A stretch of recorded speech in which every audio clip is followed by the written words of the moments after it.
وحده والصلاة والسلام على من لا نبي بعده وعلى آله وأصحابه الذين أوفوا عهده. أما بعد فأعوذ بالله من الشيطان الرجيم. بسم الله الرحمن الرحيم. لقد كان لكم في رسول الله أسوة حسنة. سبحان ربك رب العزة عما يصفون وسلام على المرسلين والحمد لله رب العالمين. سبحانك لا علم لنا إلا ما علمتنا إنك أنت العليم الحكيم. رب اشرح لي صدري ويسر لي أمري واحلل عقدة من لساني يفقهوا قولي. رب يسر ولا تعسر وتممه بالخير وبك نستعين. اللهم إنا نسألك علما نافعا ورزقا واسعا وعملا متقبلا. اللهم صل على سيدنا محمد وعلى آل سيدنا محمد أفضل صلواتك بعدد معلوماتك وبارك وسلم. اللهم صل على محمد النبي الأمي وعلى آله وسلم تسليما.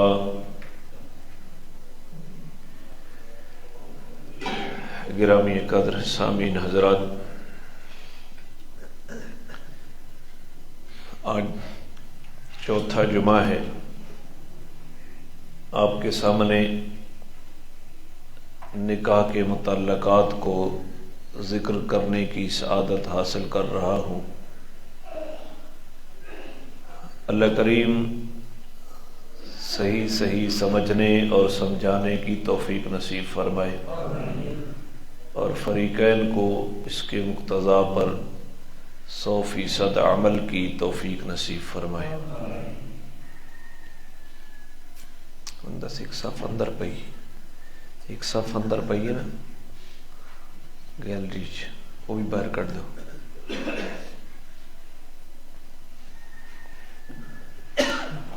جناب رسول اللہ صلی اللہ علیہ وسلم کے نکاح کا تذکرہ کر رہے تھے. آپ علیہ السلام کی پہلی شادی سیدہ خدیجۃ الکبریٰ رضی اللہ تعالی عنہا کے ساتھ ہوئی جب نبی پاک صلی اللہ علیہ وسلم کی عمر مبارک 25 سال تھی اور جناب سیدہ کائنات کی عمر جو ہے وہ 40 سال تھی. اور خدیجۃ الکبریٰ کے فضائل میں نے آپ کے سامنے رکھے جو خود جناب نبی کریم علیہ الصلاۃ والتسلیم کی زبان اقدس سے صادر ہوئی. حضرت خدیجہ کی وفات کے بعد آپ علیہ الصلاۃ والسلام 2 سال یا 3 سال تک آپ نے شادی نہیں کی. اور سیدہ خدیجہ کی زندگی میں تو میں نے آپ کو بتلایا کہ آپ نے کسی اور عورت سے شادی نہیں کی. تو حضرت خدیجہ کی وفات کے بعد 2 سال بعد یا 3 سال بعد حضرت عثمان رضی اللہ تعالی عنہ کی بیوی حضرت خولہ بنت حقیب رضی اللہ تعالی عنہ نبی پاک صلی اللہ علیہ وسلم کے پاس تشریف لائیں. یا رسول اللہ آپ شادی کیوں نہیں کر لیتے؟ تو آپ علیہ الصلاۃ والسلام نے فرمایا کہ کس سے شادی کروں؟ تو حضرت خولہ نے عرض کی یا رسول اللہ کنواری لڑکی سے شادی کرنا چاہتے ہیں؟ تو کنواری بھی موجود ہے، اور اگر بیوہ سے شادی کرنا چاہتے ہیں تو وہ بھی موجود ہے۔ آپ نے پوچھا کنواری کون ہے؟ تو حضرت خولہ نے عرض کی یا رسول اللہ، آپ کو جو شخصیت سب سے زیادہ محبوب ہے، ابو بکر صدیق رضی اللہ تعالی عنہ کی بیٹی عائشہ، وہ کنواری ہے، اور بیوہ جو ہے حضرت سودا بنت زمعہ، وہ موجود ہیں، وہ آپ کے اوپر ایمان بھی لائی ہیں اور آپ کی اطاعت بھی کرتی ہیں۔ تو آپ جس کے ساتھ نکاح کا ارادہ کریں تو میں پیغام پہنچا دیتی ہوں۔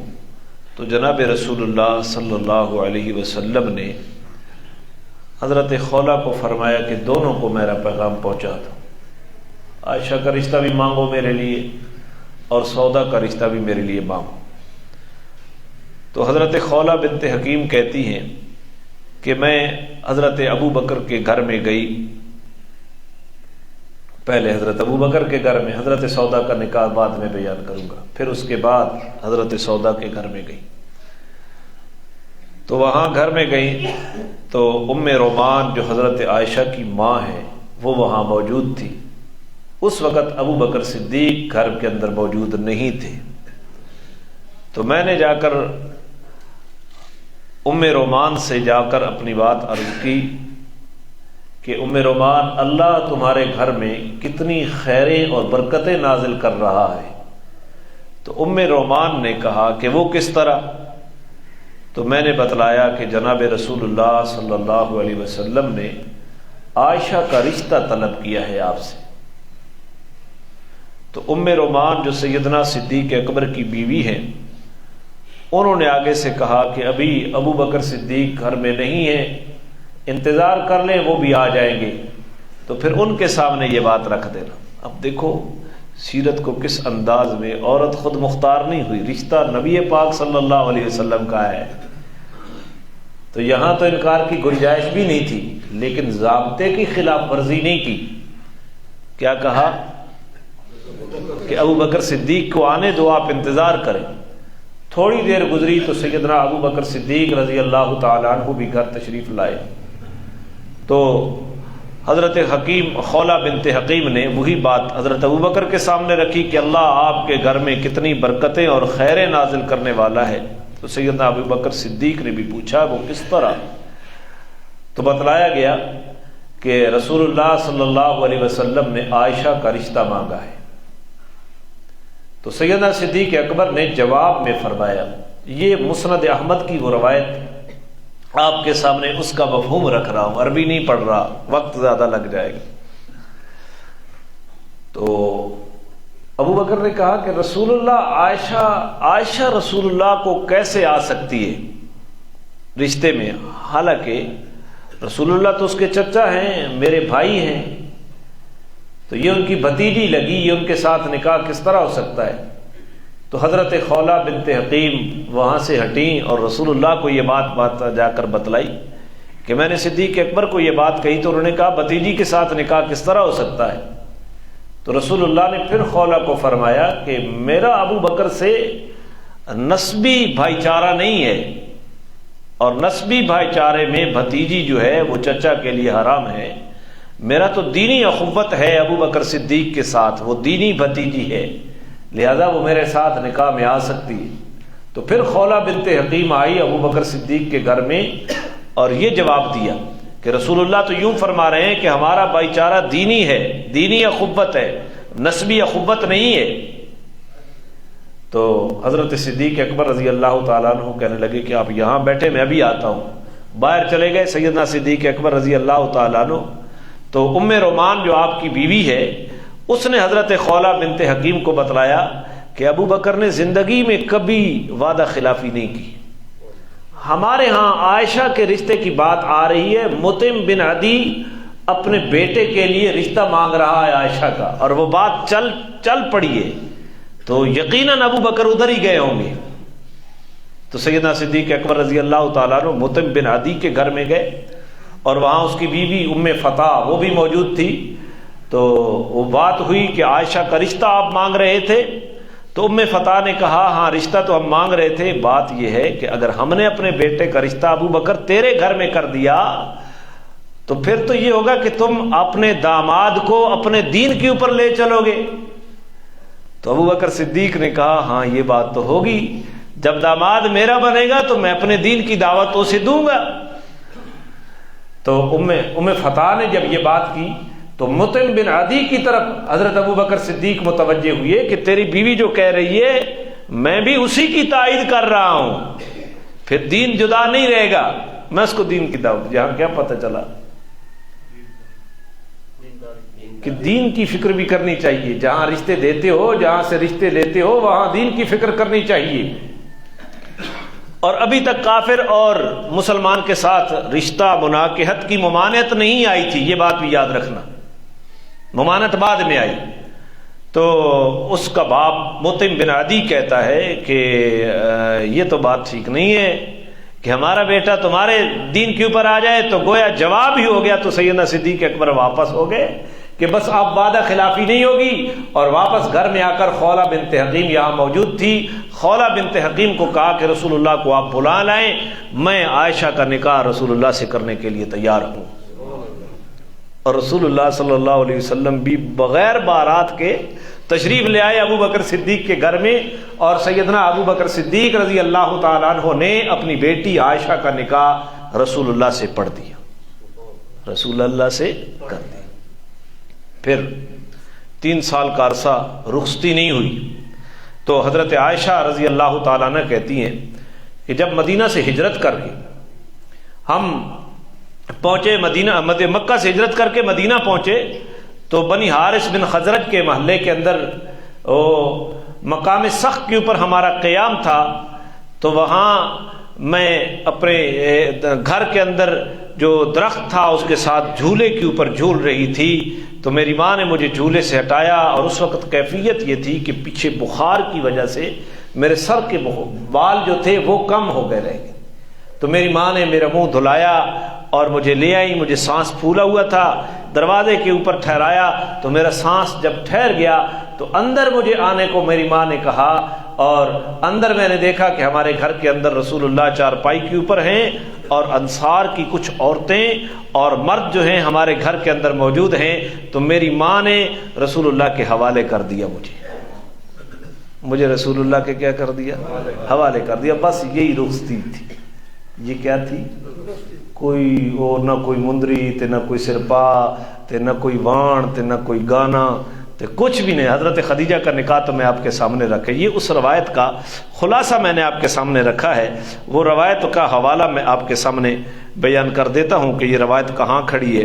پوری روایت یہ مسند احمد کی روایت ہے، 25,769 اس کا نمبر ہے، اور حدیث بھی صحیح حدیث ہے۔ یہ پوری روایت میں نے آپ کے سامنے بیان کر دی۔ حضرت عائشہ نے جو، میں آخری لفظ پڑھتا ہوں، میرے ماں نے میرے حوالے کر دیا، جالسن علی سریر فی بیتنا، رسول اللہ صلی اللہ علیہ وسلم ہمارے گھر کے اندر چارپائی کے اوپر بیٹھے تھے، وعندہ رجال ونساء من الانصار، تو وہاں آپ کے پاس انصار کے کچھ مرد اور عورتیں بھی وہاں موجود تھیں۔ تو یہاں سے پتہ چلا کہ شادی کے اندر عورتوں اور مردوں کا ہونا، اس کے اندر بھی کوئی حرج نہیں ہے، لیکن یہ عورتوں اور مردوں کا ہونا وہاں اس گھر کے اندر یہ پردے کے نزول سے پہلے کی بات ہے۔ میں آگے جا کر بتلاؤں گا کہ پردہ کب نازل ہوا۔ تو یہ عورتیں وہاں موجود تھیں۔ فاجلستنی فی ہجرہ ثم قالت ہؤلاء، تو میری ماں نے حوالے کر دیا، اور میری ماں نے کہا ہؤلاء اہلک، یا رسول اللہ یہ آپ کی بیوی ہے، اہلک یہ آپ کی اہل ہے، آپ کی بیوی ہے، فبارک اللہ لک فیہ، فبارک اللہ فیہم، اللہ تعالیٰ آپ کو ان کے اس کے اندر، بیوی کے اندر برکت نصیب فرمائے، وبارک لہم فیک، تو ان کے لیے بھی برکت نصیب فرمائے۔ فوسب الرجال والنساء، عورتیں اور مرد چلے گئے، فخرجوا وبنا بی، وہاں ہی رسول اللہ صلی اللہ علیہ وسلم نے زفاف فرمایا، اور کیا فرمایا رسول اللہ؟ حضرت عائشہ فرماتی ہیں ما نہرت علی جذور، اس شادی کے اوپر تو جو ہے نا آپ، یہ بڑے خاص مقام پہ اوپر میں پہنچ گیا ہوں۔ حضرت عائشہ منگنی ہوئی، نکاح ہوا، منگنی کتنی سادی، خولہ بنت حکیم پیغام لے کر گئی، وہ سارا واقعہ میں نے آپ کو بتلا دیا، اس کا مفہوم۔ پھر اس کے بعد صدیق اکبر نے نکاح کر دیا۔ 3 سال کے بعد جب آپ مدینہ ہجرت کر کے آئے تو کتنی سادگی سے رسول اللہ صلی اللہ علیہ وسلم کی کیا ہو گئی؟ رخصتی ہو گئی۔ تو حضرت عائشہ کہتی ہے ما نہرت علی جزور، اس شادی کے اوپر کوئی اونٹ وغیرہ ذبح نہیں ہوا، کوئی اونٹ ذبح نہیں ہوا، ولا ذبحت علی شاۃ، اور کوئی بکری جو ہے وہ بھی ذبح نہیں ہوئی، کوئی کھانا وانا کچھ بھی نہیں ہوا۔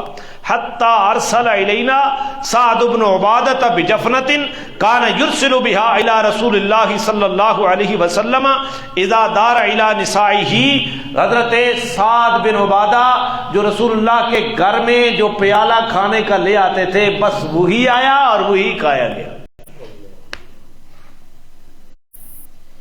پہلے دن بھی کہاں سے آیا کھانا؟ حضرت سعد بن عبادہ رضی اللہ تعالیٰ عنہ کے گھر سے۔ اب یہ کتنی سادگی سے شادی ہوئی۔ 80 جڑے جملے بولتے ہیں بھائی یہ مرنا کہ پرنا، تو یہاں کیا کہو گے؟ میرا خیال تو ناراض بیٹھے ہو، تھوڑے مزاج نالے شادیاں نہیں لگتی ہیں۔ ایک طرف دولہا امام الانبیاء ہیں، اور دلہن کون ہے؟ جس کے اوپر جب الزام لگا تو اللہ کریم نے سورہ نور کے 2 رکوع اس الزام کو صاف کرنے کے لیے اتارے، جس کی صفائی دینے کے لیے خالق کائنات نے قرآن اتارا۔ یہ وہ دلہن ہے۔ کچھ ہوا؟ میں آپ کو سیرت کے اندر سے رسول اللہ کا نکاح، رسول اللہ کی شادی اس لیے رکھ رہا ہوں کہ یہ جو لوگ ہمیں یہ جو کہتے ہیں کہ جی یہ جو ہمارا کلچر ہے یہ دیسی کلچر اور ولایتی کلچر اور فلاں کلچر ہی تو ایک چیز کو امتیاز بخشتا ہے، کلچر اسلام کو چھوڑ کر ہندوانہ کلچر کو آپ اپناؤ گے تو پھر اسلام کی کیا امتیازی خصوصیت باقی رہ جائے گی کہ آپ اس کے اوپر جملے کستے ہو کہ بھائی یہ تو مرنا تھوڑا ہے، یہ تو ہم پرنا کر رہے ہیں، شادی کر رہے ہیں، اور شادی کے اندر یہ کچھ بھی نہیں ہو رہا۔ حضرت عائشہ کہتی ہیں کہ کچھ بھی نہیں ہوا، نہ اونٹ ذبح ہوا نہ بکری ذبح ہوئی۔ پہلے سے جو رسول اللہ کے لیے جو پیالہ سعد بن عبادہ کھانے کے لیے لے آتے تھے، پہلے دن میری شادی کی موقع پر کھانا بھی حضرت سعد بن عبادہ کے گھر سے آیا، اور وہ بھی ایک پیالے کے اندر۔ تو ام المومنین بن گئی سیدہ، بولتے نہیں ہیں، سیدہ عائشہ رضی اللہ تعالی عنہا۔ اب میں ذرا آپ کے سامنے وہ احادیث رکھتا ہوں۔ حضرت انس بن مالک رضی اللہ تعالیٰ عنہ راوی ہیں، یہ مسلم میرے سامنے ہے۔ سمعت رسول اللہ صلی اللہ علیہ وسلم یقول، حضرت انس فرماتے ہیں کہ میں نے نبی پاک صلی اللہ علیہ وسلم کو یہ فرماتے ہوئے سنا، فضل عائشہ علی النساء کفضل السرید علی سائر الطعام، عائشہ کی فضیلت عورتوں کے اوپر اس طرح ہے جس طرح سرید کی فضیلت باقی کھانوں کے اوپر ہے۔ کس کی فضیلت؟ سرید۔ اور سرید تو ان کے پتہ لگے، یا طالب علموں کو پوچھو بھائی سرید کیڑی چاہے، یا تبلیغیوں کو پوچھو بھائی سرید کیڑی چاہے۔ سرید جو کھانا ہے یہ کھانوں کا سردار ہے۔ شوربے کے اندر روٹی کو چوری بنا لیتے ہیں اور اس کو جو کھایا جاتا ہے، رسول اللہ کا یہ پسندیدہ کھانا تھا، اور یہ زیادہ زود ہضم ہے، جلدی ہضم ہونے والا ہے، یہ انسان کے پیٹ کے اندر کسی قسم کی تکلیف نہیں دیتا۔ آپ نے فرمایا عائشہ کی فضیلت دوسری عورتوں کے اوپر اس طرح ہے جس طرح سرید کو دوسرے کھانوں کے اوپر ہے۔ دوسری روایت یہ بخاری کے اندر ہے، حضرت عائشہ اس کی خود راویہ ہیں، ان النبی صلی اللہ علیہ وسلم قال لها، حضرت عائشہ کہتی ہیں کہ رسول اللہ نے میرے بارے میں کہا، یا عائشہ ھذا جبریل یقرأ علیک السلام، یہ جبریل ہے اور آپ کو سلام کر رہا ہے۔ کون کر رہا ہے؟ جبریل ہے اور آپ کو سلام کر رہا ہے۔ فقالت وعلیہ السلام ورحمۃ اللہ وبرکاتہ، حضرت عائشہ نے جواب میں عرض کیا کہ اس کے اوپر بھی سلام ہو اور اللہ کی رحمتیں ہوں اور اللہ کی جانب سے برکات ہوں۔ ترا مالا ارا، یا رسول اللہ آپ تو دیکھ رہے ہیں اور میں نہیں دیکھ رہی کہ جبریل کون ہے، کیونکہ بھائی فرشتے کو کون دیکھ سکتا ہے؟ نبی ہی تو دیکھ سکتا ہے، نبی کے علاوہ عام انسان نہیں دیکھ سکتا۔ تو حضرت خدیجہ کے بارے میں اللہ کا سلام بھی آیا، جبریل امین نے بھی سلام بھیجا، اور حضرت عائشہ کو کس نے سلام کیا؟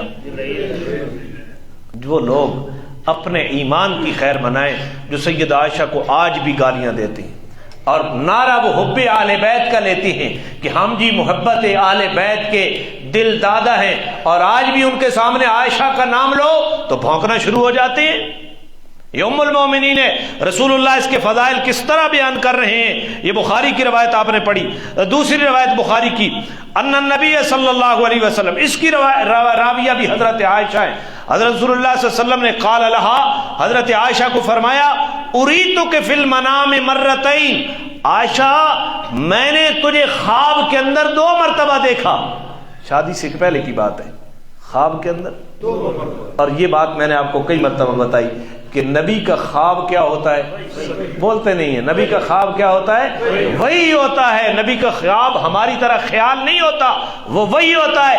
عائشہ میں نے خواب کے اندر تجھے 2 مرتبہ دیکھا، ارا انکے فی سرقۃ من حریر، میں نے تجھے دیکھا کہ ریشم کے ایک کپڑے کے ٹکڑے کے اندر تو تیری تصویر موجود ہے۔ وَيَقُولُ هَذِهِ امرأتُكَ، مجھے یہ دکھایا گیا اور یہ کہا گیا کہ یہ آپ کی بیوی ہے۔ فَاكْشِفُ عَنْهَا، میں نے تجھ سے وہ کپڑا ہٹایا، فَإِذَا هِيَ أَنْتَ، تو موجود تھی اس کے اندر۔ فَأَقُولُ إِنْ يَكُ هَذَا مِنْ عِنْدِ اللَّهِ يُمْزِهِ، تو میں نے اپنے دل میں یہ بات کہی اگر یہ اللہ کی جانب سے ہے تو یہ ہو کر رہے گا۔ یہ اللہ نے یہ بیوی کہاں دکھائی؟ خواب کے اندر تصویر دکھائی حضرت عائشہ۔ یہ بخاری کی روایت آپ نے میں نے سمجھی۔ ابن حبان کی جو روایت ہے وہ یوں ہے، جاء بی جبریل علیہ الصلوۃ والسلام الی رسول اللہ صلی اللہ علیہ وسلم، جبریل امین رسول اللہ صلی اللہ علیہ وسلم کے پاس آئے، فی خرقۃ حریر، ایک ٹکڑا تھا ان کے پاس ریشم کے کپڑے کا، فقال هذه زوجتك فی الدنیا والآخرہ، اور نبی علیہ السلام نے نبی علیہ السلام کو حضرت جبریل نے اس ریشمی کپڑے کے ٹکڑے کے اندر تصویر دکھائی اور فرمایا کہ یا رسول اللہ، آپ کی یہ دنیا کے اندر بھی بیوی ہے اور آخرت کے اندر بھی بیوی ہے۔ دنیا کے اندر بھی بیوی ہے اور آخرت کے اندر بھی بیوی ہے۔ جبریل امین نے آپ کو تصویر دکھائی۔ اب جو رسول اللہ کی بیوی دنیا کے اندر بھی ہے اور جو صحیح حدیث میں آ گیا کہ آخرت کے اندر بھی بیوی ہے، آپ مجھے بتلاؤ، وہ اپنے آپ کو سید کہے اور عائشہ صدیقہ کے اوپر لانتے بھیجے، اس کا ایمان ہے؟ بولے وہ ایمان ہے اس کا۔ میں فرقہ واریت نہیں پھیلا رہا، میں تو فرقہ پرست کو روک رہا ہوں ان دلائل سے کہ تو رک جا اندیا اپنی اس گندی ذہنیت سے۔ اگر تو اپنے آپ کو آج 15 صدیاں بعد آل رسول میں کہتا ہے، لیکن رسول اللہ کی وہ بیوی جو دنیا کے اندر بھی آپ کی بیوی ہے اور آخرت کے اندر بھی آپ کی بیوی ہے، اس کو تو انکاری ہے، تو پھر بھی تو اپنے آپ کو آل رسول میں کہنے کا حقدار ہے۔ اپنے عقیدے کی طرف نظر ثانی کر لینے چاہیے۔ حضرت انس فرماتے ہیں، قیل یا رسول اللہ، یہ ترمذی کی روایت ہے۔ کہاں موجود ہے ترمذی کے اندر؟ فضائل، حضرت عائشہ کے فضائل کے اندر، ابواب المناقب کے اندر 3890 اس کا نمبر ہے۔ قیل یا رسول اللہ، پوچھا گیا، کہا گیا یا رسول اللہ، من احب الناس الیک، قال عائشہ، کہ یا رسول اللہ آپ کو لوگوں میں سب سے زیادہ محبوب کون ہے؟ تو اللہ کے نبی نے فرمایا عائشہ۔ کیا فرمایا؟ عائشہ۔ قیل من الرجال، تو آپ سے پھر پوچھا گیا کہ مردوں میں کون ہے؟ قال ابوہا، تو نبی پاک نے فرمایا عائشہ کا باپ۔ عائشہ کا کون؟ یہ کس کا محبوب ہے؟ اور یہ کس کی محبوبہ ہے؟ رسول اللہ کی محبوبہ۔ وہ عائشہ کو ایمان والی تسلیم کرنے کے لیے جو تیار نہیں ہے، اور جو صدیق اکبر کو غاصب کہتا ہے معاذ اللہ، اس کو اپنے ایمان کی فکر کرنی چاہیے۔ رسول اللہ تو کہہ رہے ہیں مجھے کائنات میں عائشہ محبوب ہے، پھر پوچھا گیا مردوں میں کون محبوب ہے، آپ نے فرمایا عائشہ کا۔ تو بات تو واضح ہے نا، ایمان نکھر کے سامنے آ جاتا ہے، ہر آدمی اپنے ایمان کو بالکل سمجھ سکتا ہے ان فرامین میں کہ میں کہاں کھڑا ہوں۔ حضرت عائشہ فرماتی ہیں لما رأیت من النبی صلی اللہ علیہ وسلم طیب نفس قلت یا رسول اللہ ادعو اللہ لی۔ حضرت عائشہ کہتی ہیں کہ میں نے رسول اللہ صلی اللہ علیہ وسلم کو خوشی کی حالت میں دیکھا، آپ خوش کھڑے ہیں، تو جب آپ خوش تھے تو میں نے کہا یا رسول اللہ میرے لیے دعا کر دیں، میرے لیے کیا کر دیں۔ حضرت عائشہ کی سنت کیا ہے کہ بزرگوں کو خوش دیکھو تو کیا کروں، دعا کی درخواست کرو۔ میں نے آپ کو خوش دیکھا تو میں نے عرض کی یا رسول اللہ میرے لیے دعا کر لیں۔ اب نبی پاک نے کیا دعا کی؟ فقال اللہم اغفر لعائشہ ما تقدم من ذنبها وما تاخر ما اسرت وما اعلنت۔ صحیح ابن حبان کی روایت ہے کہ حضرت رسول اللہ صلی اللہ علیہ وسلم نے فرمایا اللہ عائشہ کے اگلے گناہ بھی بخش دے، پچھلے گناہ بھی بخش دے، جو خفیہ کیے وہ بھی بخش دے، جو اعلانیہ کیے وہ بھی بخش دے۔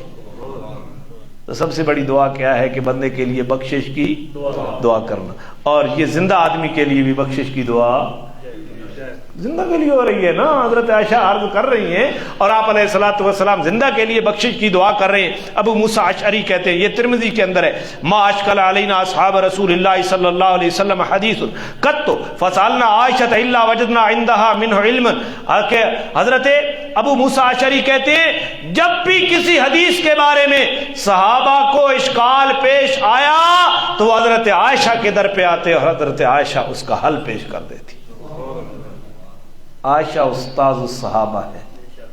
عائشہ جہاں صحابہ کو کسی حدیث کے بارے میں اشکال پیش آتا تو کس کے در پہ جاتے؟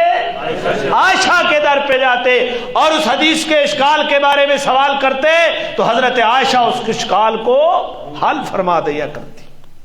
تو یہ فضیلتیں حضرت عائشہ رضی اللہ عنہا کی۔ تو کتنا سادہ نکاح ہوا بھی۔ اصل تو میرا عنوان کیا ہے؟ رسول اللہ کی شادی۔ اب ذرا پیچھے پلٹ جاؤ، بعض والوں کو تو پتہ نہیں ہے نا، جو پہلے بیٹھے ہیں ان سے پیچھے۔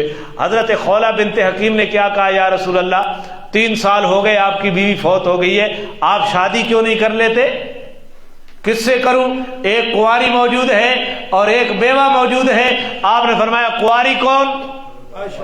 بتایا گیا عائشہ، بیوہ کون؟ سودا، سین واو دال ایدا، سودا۔ آپ نے فرمایا دونوں کو میرا پیغام پہنچا دو۔ خولہ بنت حکیم عائشہ کے پاس گئی اور وہ نکاح آپ نے سن لیا، رخصتی بھی آپ نے سن لی، یہاں سے بات مکمل ہو گئی۔ حضرت خولہ بنت حکیم کہتی ہے میں عائشہ کے گھر سے نکل کر سودا کے گھر میں چلی گئی اور سودا کو وہی بات جا کر کہی کہ اللہ آپ کے گھر میں کتنی خیریں اور برکتیں نازل کرنے والا ہے سودا۔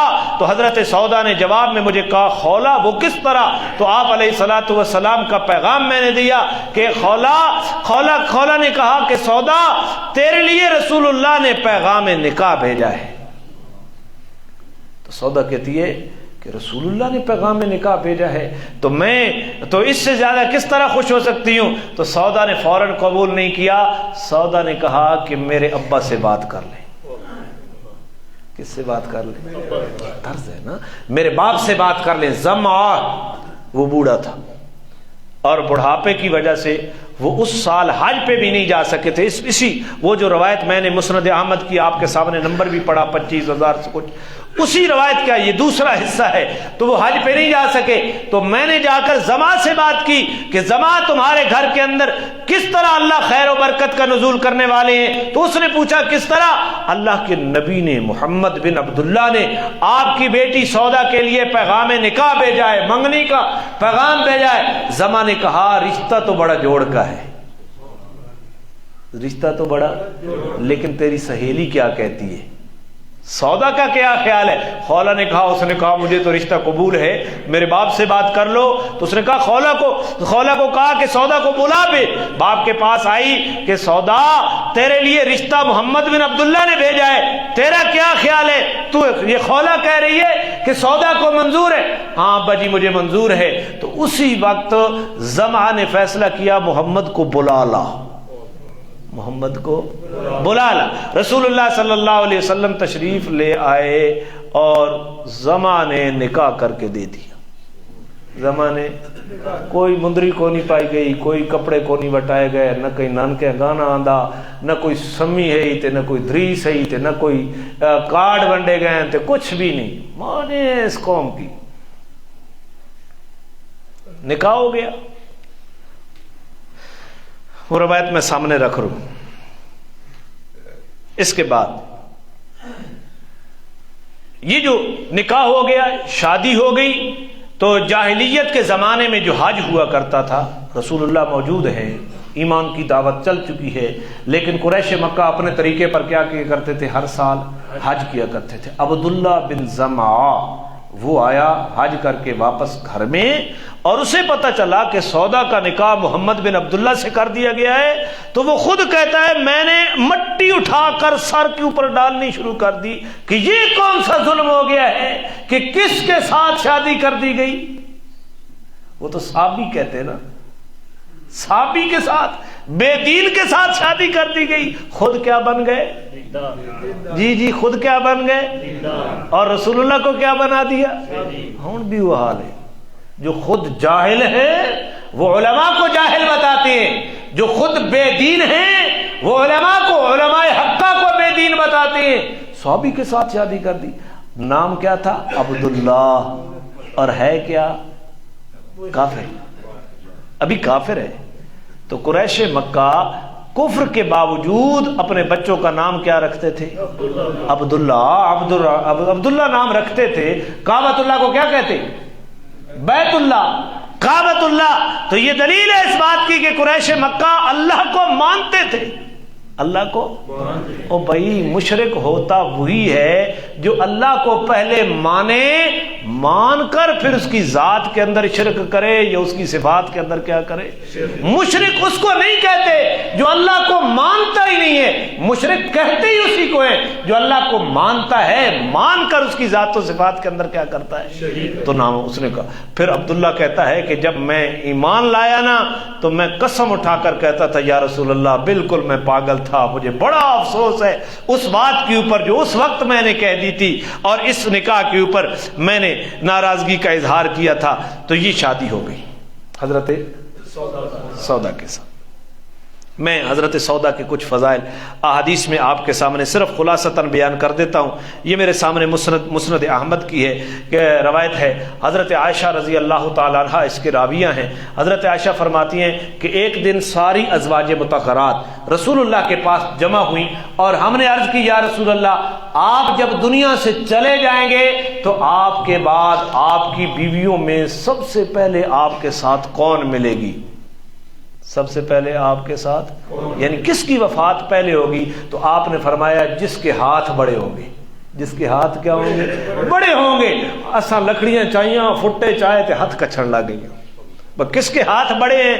اور پھر حضرت سودا سب سے پہلے فوت ہوئی تو ہمیں اس وقت پتا چلا, حضرت عائشہ کہتی ہیں کہ ہاتھ کے لمبے ہونے سے کیا مراد ہے؟ سودا بڑی صدقے خیرات کرنے والی تھی, تو آپ نے اشارہ کیا کہ جس کے ہاتھ لمبے ہو گئے. یہ روایت میں نے آپ کے سامنے صرف خلاصہ عرض کر دیا. یہ مسند احمد کی ہے اور رقم الحدیث ہے 24,899. اور دوسری حضرت عائشہ سے روایت میں پڑھ دیتا ہوں. حضرت عائشہ رضی اللہ عنہ کہتی ہیں کہ رسول اللہ صلی اللہ علیہ وسلم ہر روز آپ کی جتنی ازواج مطہرات تھے ہر روز ہر کے حجرے میں جاتے, ہر کے گھر میں جاتے, اور کبھی بھی آپ نے یہ نہیں کیا کہ باری کے اندر آپ نے گڑبڑ پیدا کر دی ہو. آپ ہر روز ہر کے گھر میں جاتے اور پھر آخر میں اسی کے گھر میں رہ جاتے جس کے ہاں آپ کی باری ہوتی. آخر میں اسی کے گھر میں جاتے جس کے ہاں کیا ہوتی؟ باری ہوتی. ذرا پیچھے تھوڑا سا چلیں, تھوڑی سی بات سمجھانی ہے, عقائد کی اصلاح بھی کرنی ہے. آپ سے پوچھا گیا کہ آپ کے جانے کے بعد سب سے پہلے آپ کو کون سی بیوی ملے گی؟ تو آپ نے کیا کہا؟ جس کے ہاتھ. تو سب سے پہلے کون فوت ہوئی؟ تو پتہ چلا نا حضور کو علم غیب تھا. خدا کے بندے بات سمجھو, نبی جو ہوتا ہے اللہ اس کو من جانب اللہ اپنی جانب سے غیب کی بے انتہا باتیں بتایا کرتا ہے. جتنی چاہے بتا دے, نہ چاہے تو نہ بتائے۔ اس کو اصطلاح میں علم غیب نہیں کہتے، اس کو کہتے ہیں تلک من انباء الغیب، میرا پیغمبر یہ غیب کی خبریں، اس کو کہتے ہیں اطلاع علی الغیب۔ غیب کے اوپر کہہ دینا نا، اطلاع دینا۔ جو علم غیب کی اصطلاح ہے، پورا قرآن اور پوری احادیث اٹھا لے، وہ صرف اللہ کے لیے استعمال ہوئی ہے۔ هو اللہ الذی لا الہ الا هو عالم الغیب، کسی نبی کے لیے اللہ نے عالم الغیب کا جملہ نہیں، نبی سے غیب کی نفی نہیں ہے۔ اللہ نے بے شمار غیوب جہاں بتلایا وہاں بتلا دیا، اور جہاں نہیں بتلایا وہاں نہیں بتلایا۔ اور جو نبی کا علم ہے اس کو اینٹی ٹیپ سے ناپنے کی کیا ضرورت ہے؟ پوری کائنات کا علم ایک طرف اور رسول اللہ کا علم ایک طرف رکھ لے، آپ کا علم پوری کائنات کے علم کے مقابلے میں بڑا ہے، بڑھ کر ہے۔ اور پوری کائنات کا علم ایک طرف رکھ دے، رسول اللہ کا علم بھی ایک طرف رکھ لے، دوسری طرف اللہ کا علم رکھ دے، تو اللہ کا علم کیا ہے؟ اس میں کون سی بات ہے؟ خواہ مخواہ مخلوق کو ایسی چیزوں میں الجھانے کی جن کی ضرورت ہی نہیں ہے۔ جو صفات خالق کائنات کی ہیں، ان صفات کو مخلوق کے اندر تقسیم کرنے کی کیا ضرورت ہے؟ تو حضرت عائشہ رضی اللہ تعالیٰ عنہ کہتی ہیں کہ آپ ہر روز ہر بیوی کے گھر میں تشریف لے جاتے، اور جس کی باری ہوتی رات اسی کے گھر میں گزارتے۔ تو میں اس روایت کو صرف آپ کے سامنے مفہوم رہا۔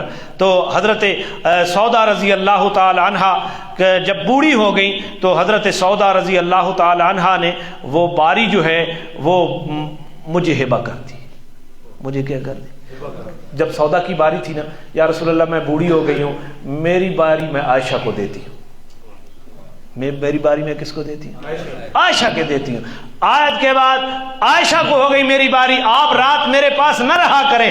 تو رسول اللہ عائشہ کے گھر میں پھر کتنی راتیں رہتے، اور باقیوں کے گھر میں کیوں 2 رہتے عائشہ کے گھر میں؟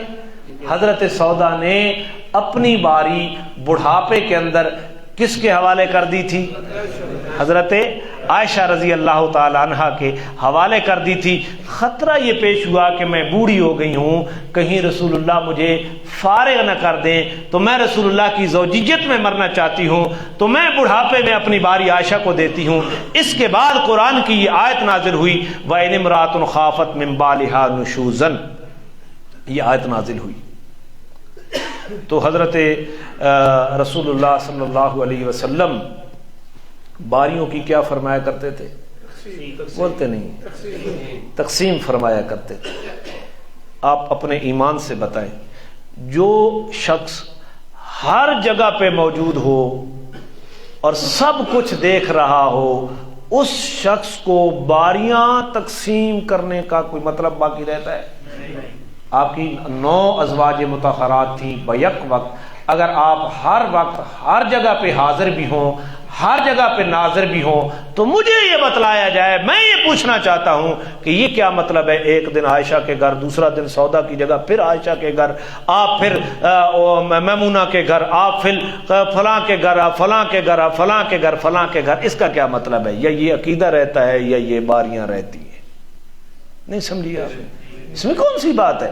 خدا کے بندو، معراج کیا ہے؟ رسول اللہ صلی اللہ علیہ وسلم مکہ کو چھوڑ کر بیت المقدس گئے، بیت المقدس کو چھوڑ کر پہلا آسمان، وہاں چھوڑ کر دوسرا، تیسرا، چوتھا، پانچواں، چھٹا، عرش معلیٰ، جنت وغیرہ، وہ واپس پھر بیت المقدس، پھر مکہ میں گھر، ام ہانی کے گھر جہاں سے اٹھے تھے۔ تو آپ یہ عقیدہ رکھیں کہ آپ ہر جگہ پہ موجود بھی ہیں، تو پھر معراج ثابت ہوتی ہے؟ اگر یہی عقیدہ رکھیں تو ہجرت کا کیا معنی ہے؟ آپ علیہ السلام نے مکہ کو چھوڑا اور کہاں چلے گئے؟ مدینہ میں۔ مکہ میں کتنے سال رہے؟ 13 سال نبوت والے، اور 40 سال نبوت کے اعلان سے پہلے 53 سال مکہ میں رہے، اور آخری 10 سال آپ کہاں رہے؟ تو اس عقیدے کے ساتھ ہجرت ثابت ہوتی ہے؟ ہجرت کا انکار کیا بنتا ہے؟ کفر بنتا ہے۔ ہجرت کی پر ایمان لانا فرض ہے۔ جس جنگ میں آپ خود تشریف لے گئے وہ 27 جنگیں ہیں، ان کا نام اصطلاح میں غزوہ ہے، اور جس میں آپ خود نہیں گئے، کسی اور کو امیر لشکر بنا کر بھیجا، اس کا نام سریہ ہے۔ اگر یہی عقیدہ رکھا جائے تو سریہ کا کیا معنی؟ اور بس ایک نکاح اور پڑھ دیتا ہوں نا، بس یہ کافی ہو گیا. تو کتنے نکاح ہو گئے بھائی؟ پہلا نکاح حضرت خدیجہ کے ساتھ، کوئی ولیمے کا ذکر بھی نہیں ملتا کہیں. اور دوسرا نکاح حضرت عائشہ کے ساتھ. اور حضرت عائشہ کیا کہتی ہیں؟ ہماری شادی کے اوپر نہ اونٹ ذبح ہوا نہ بکری ذبح ہوئی. کیا ہوا پھر؟ حضرت سعد بن عبادہ کے گھر سے جو کھانا رسول اللہ کے لیے آتا تھا وہی پیالہ اس دن بھی آیا. ہن اتھے آکھو نا بھائی مرنا کے پرنا، اتھے آکھو بھائی کنجوسی بخیلی، کس قسم کے تانے ہم دیتے ہیں. اللہ تعالیٰ ہمیں سمجھ نصیب فرمائے. حضرت سودا کا نکاح میں نے آپ نے سامنے رکھا، اور نکاح کی جتنی خرافات ہمارے ہاں مربج ہیں ان سے وہ ساری روایات جو ہیں خاموش ہیں. ہم کدھر جائیں؟ اللہ تعالیٰ ہمیں رسول اللہ صلی اللہ علیہ وسلم کی سنتوں کو سمجھنے کی توفیق عطا فرمائے، اور سنتوں کے اوپر 100% عمل پیرا ہونے کی توفیق نصیب فرمائے. اور پھر میں آگے جا کر بیان کروں گا. آپ نے فرمایا سب سے زیادہ بابرکت نکاح وہ ہے جس کے اندر خرچ بھی کم ہو اور مشقت بھی کم ہو. خرچ بھی کم ہو تو جی میں ایسا بھی یا کریں نا، خرچ تو بات حساب ہی کوئی نہیں ہویا نا، تو مشقت نے بھی کدے حساب لا لو. ایک ہفتہ پہلے تے ایک ہفتہ پچھے ہی تو آپ بھی ترٹ گیا، تے پوری برادری نے بھی جسد روڑ کے رکھ. اللہ تعالی ہمیں رسول اللہ کی سنتوں کو سمجھنے کی توفیق عطا فرمائے.